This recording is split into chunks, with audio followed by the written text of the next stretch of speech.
আসসালামু আলাইকুম ওয়া রাহমাতুল্লাহ।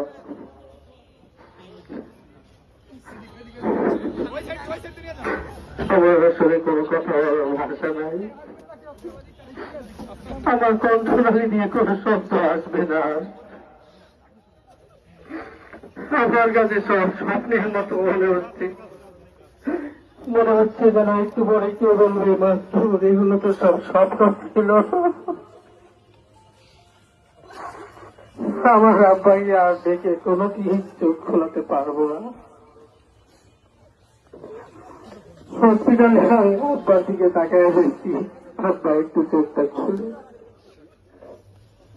সর্ব অবস্থায় যার সঙ্গে নিতান্ত কথা বলতেন, জামিয়া আরবিয়া শামসুল উলুম মাদ্রাসা বুখারী পড়াইতেন এবং উনি সারা বাংলাদেশে নসিহত করে বেড়াইতেন।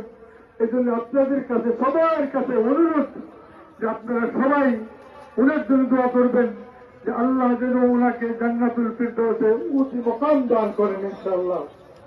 ওনার বউ ছেলে মাইমুন সে আসবে, সে একটু কথা বলবে। আপনাদের কাছে আমার বলা কিছু নাই, আমাদের মুরব্বীরা অনেকেই বলতেন